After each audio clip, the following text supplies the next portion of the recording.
Bonjour, voici Bocassé, Et Moore, épique de la Mirandole. Bonjour, bonjour. bonjour. Tout comme moi, avez-vous écrit un livre? Oui, en effet, j'ai rédigé le discours sur la dignité de l'homme. Moi aussi, ma plus grande œuvre s'intitule Le Décaméron. De quoi parle-t-il?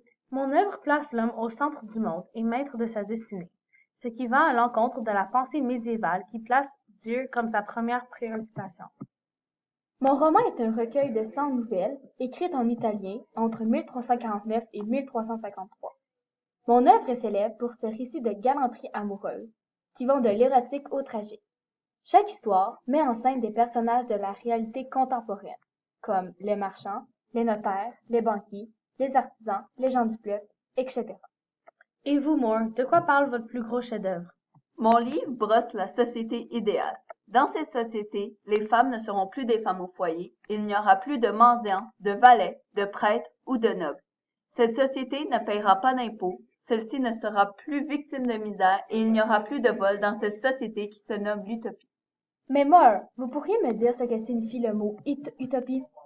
J'ai moi-même inventé ce mot que je trouve très inspirant. Ce mot signifie nulle part ou lieu de bonheur. C'est ce que je recherche dans ma société idéale. Ah, d'accord, je comprends maintenant ce qui est une société idéale pour vous. Et pouvez-vous nous décrire ta vision d'une parfaite harmonie? Pour une parfaite harmonie, la société n'a pas d'argent, ce qui veut dire que les gens prennent ce qu'ils ont besoin au marché. La paresse est interdite. Les journées de travail sont de 6 heures et chacun doit faire la culture d'une terre pendant au moins 2 ans. Pendant les temps libres, nous consacrons notre temps aux échecs et à l'apprentissage de l'alphabet. Suite à cette composition, avez-vous gagné des prix?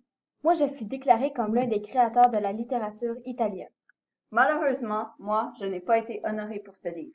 Et vous, Mirandole? Mon œuvre a seulement été publiée après ma mort. Alors non, malheureusement, je n'ai pas gagné de prix. Puis-je vous lire un extrait de mon livre? Bien sûr.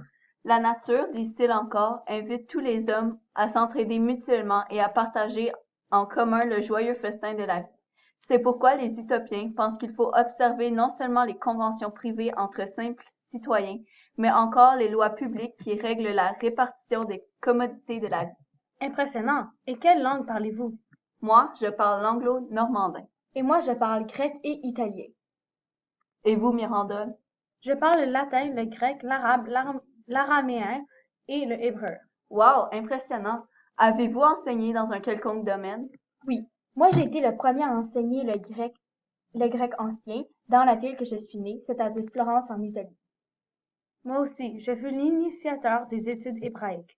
On me surnomme le prince des érudits. Et dites-moi, comment avez-vous marqué l'histoire en étant humaniste? Moi, j'ai marqué l'histoire en écrivant mon livre dont je vous ai parlé tantôt. Moi aussi, c'est grâce à mon œuvre Le discours sur la dignité de l'homme. Intéressant.